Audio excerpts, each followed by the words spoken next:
Alright guys, welcome back to another 76 Grand Cross video. So the KONOSUBA collaboration is here. We have 3 new characters. To be honest guys, we kind of spoke about in the last video, but this might be the best collaboration we've ever gotten. Not in terms of like popularity and name, but in terms of like the effort and love they put in towards it. Everything just looks so good. It really is like a perfect collaboration, minus a few little nitpicks that I would like to see personally. Like I would have loved to see some stamps, which is missing of course, but is almost perfect, right? We are currently right now, you hadn't seen the banner, we don't have the individual rates.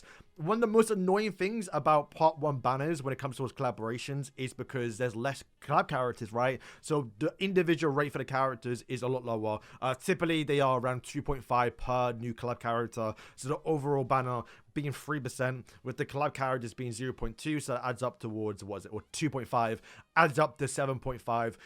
0.7.5 out of a 3% banner, you're more likely not going to get the club character. Don't be confused by the amount of banner characters. It doesn't really matter. It's just the kind of individual rate. One can hope they are actually 0.33, so it adds up to 1%. But it's a, you know, it's kind of what you kind of used to it, right?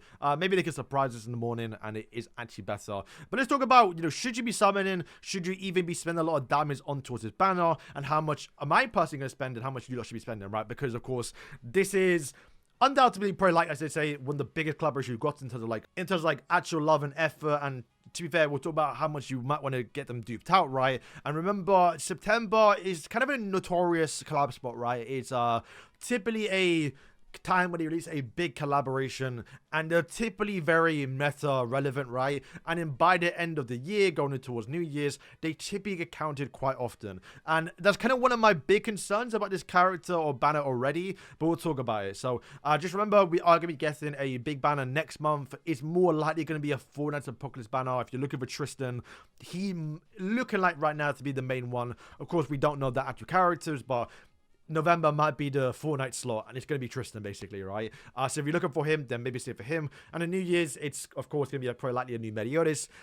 We have time to save, of course, but just wanted to point it out, right? So I'm not going to go over all the individual kits other than the ultimate dupes and how much dupes you have to get per character. And, you know, are you able to use these at a free-to-play level? We kind of broke it down already in the last video. But to quickly just summarize the character's kits in a way, Aqua is a support character.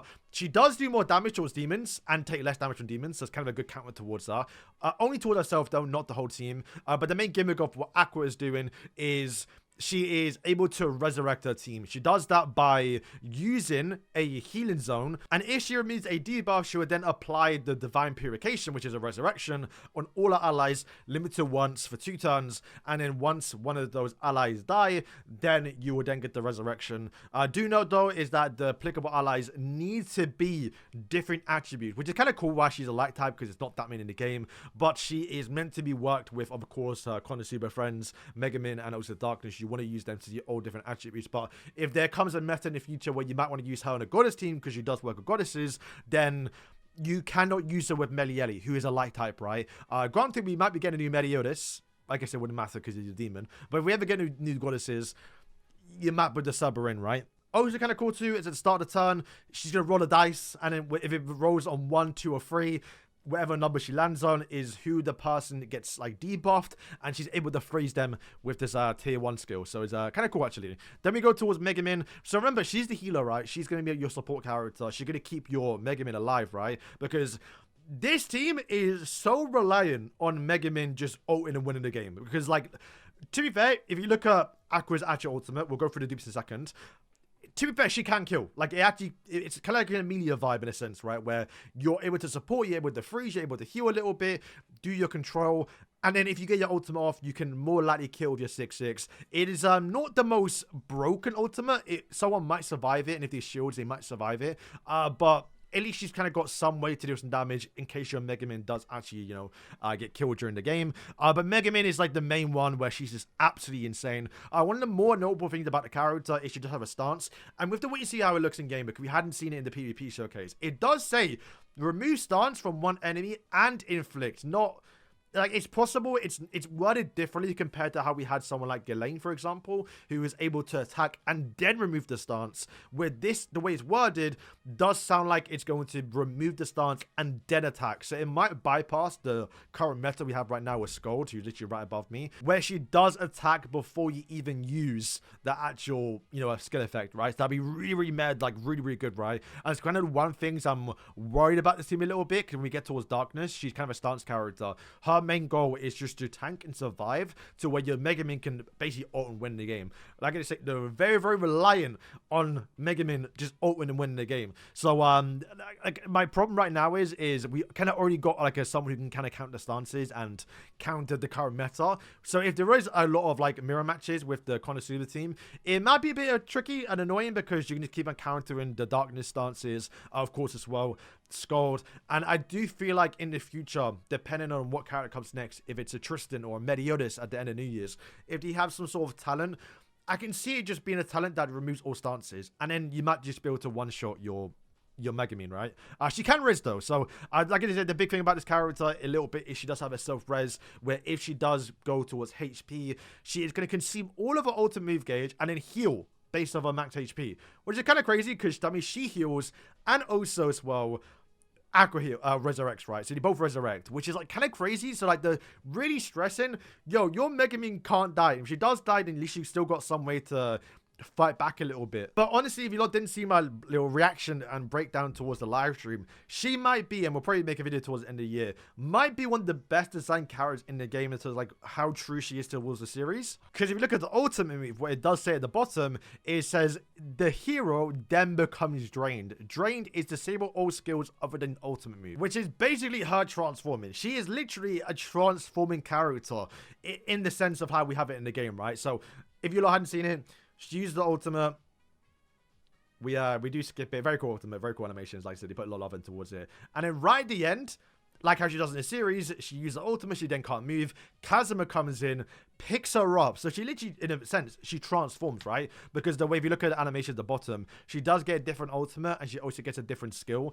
There's only one skill. You can't actually use it, but because it's one skill, it means if you pull a card of her, you will be able to merge it. So if you have a few cards of her, right, you can just keep on merging them, get them towards the tier 3, use your ultimate, and I think when you then transform back into your normal state, you can then have a tier 3 card, also rush ultimate even faster. But yeah, literally, when you end the state and Kaz was picking you up, you can't do anything. You have to use your ultimate, you have to build it up again, and the ultimate doesn't even do anything towards the actual, you know, gameplay. It just heals herself, basically, I think.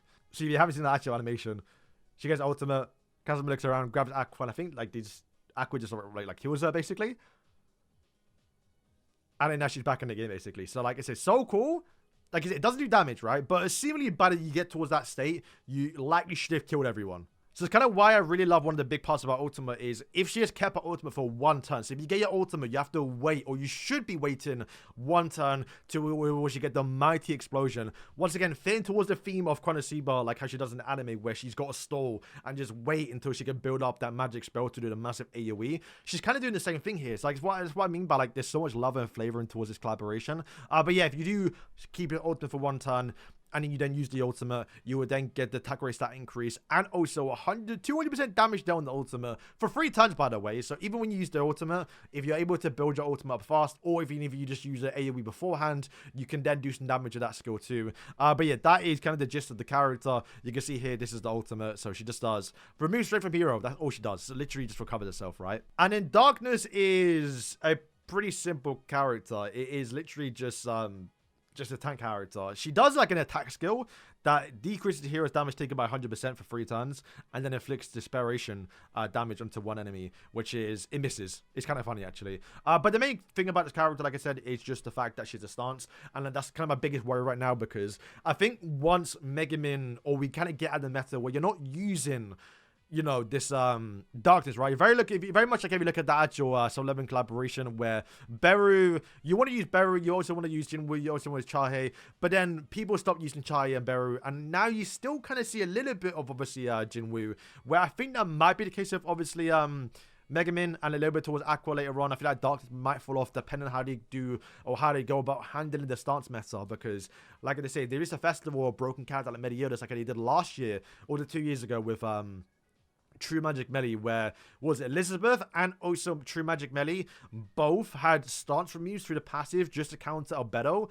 And I feel like they might be doing something similar, because I don't think the only answer towards the current meta with Scold is being Megumin, because once she's gone, then what's the counter? Like, people might not have the character, they're more likely going to do another character that can sort of release stances, and I feel like they might do that for a talent in the future. So it's kind of my biggest worry. But let's go through the actual dupes and how much you have to need to get them duped out, right? So firstly is Aqua does need to get towards 2-6 on the ultimate to get the actual divine purification, which is when she's able to resurrect her allies, right? So normally you get it for 2 turns when you use a heal card to remove a debuff, and if you die within those 2 turns, you then get resurrected. But you can then also as well get it on the ultimate, only for 1 turn though, so it's not like crazy. I think that's probably just the main thing. I guess you want to get a 2-6 if you are using her. Hopefully she does give the all stats towards all allies. I think it might just be herself from the actual, you know, wording, right? But she does give all stats. And remember, the ultimate, it's not the strongest. It's only 7%. And also, she doesn't do any, like, skill multipliers, right?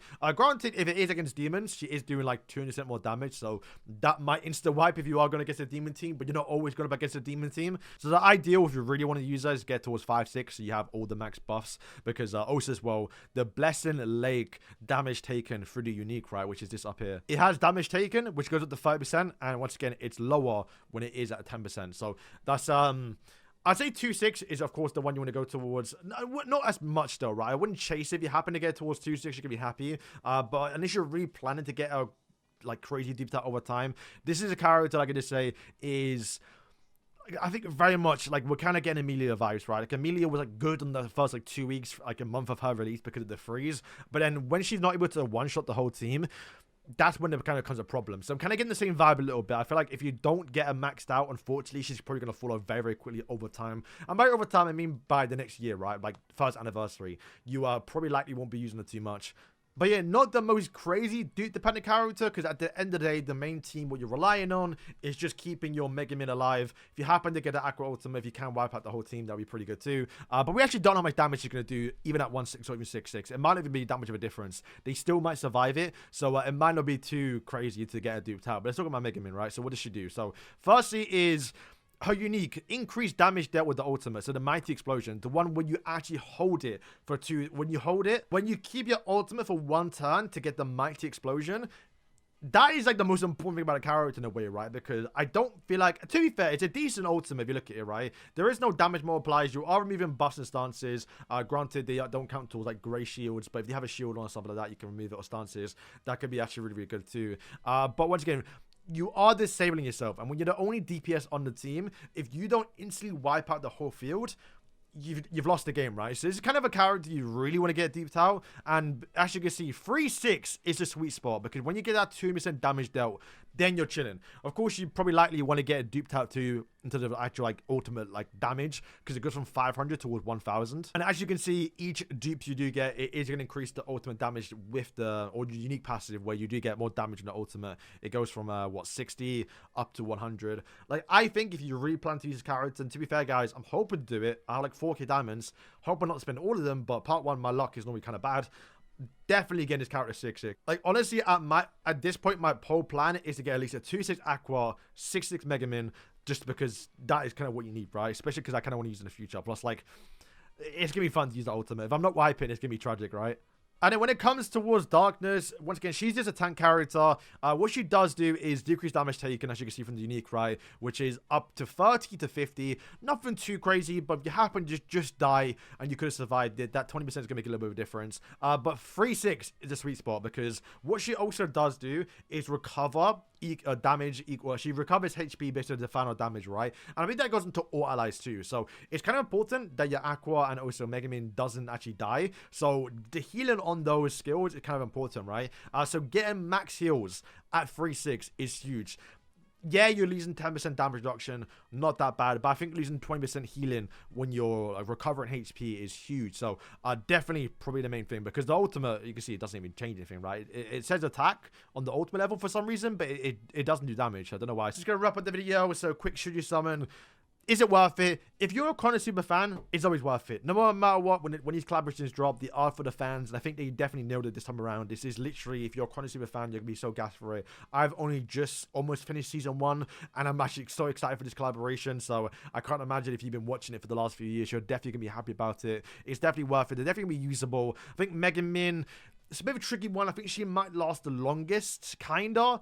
But like also not really, because if you don't have a stance character or someone to protect her, she might die very, very quickly. And at that point, I don't see her damage, especially with the fact that she's a stance removing, and also the AoE that might not deal that much. We haven't seen it just yet, but I don't think her main gimmick is her doing a lot of damage without getting the ultimate. If we do move into a meta of like full humans, like let's say King Arthur, for example, then and he doesn't have a stance or any way to protect her, she might fall off very, very quickly. Darkness, I think, could be a toxic character a little bit later on, because there's like a lot of healing for your team. She might pop in and out a little bit, but then Aqua as well, she could pop up depending on what goddesses come out to. Once again, depending on the attributes, because that does make a little bit of a difference. She might pop up now and again. But yeah, I do think they're not gonna go, like, if I'm being honest, I don't think they're gonna be like meta defining for like, the next few months as long as Milim was. But if they can last towards the end of the year, why not, right? They look like a really fun team. I'm gonna look forward towards it. There's always a possibility it can get better depending on what support comes out for them, but we don't know. But hey, collaborations are always fun. Even if you get them at 1/6, they're still kind of great characters, right? To the band, like I said, it's kind of a rotter. Only a good one, I think, for me personally is Pelagar, but maybe you're missing Sigurd.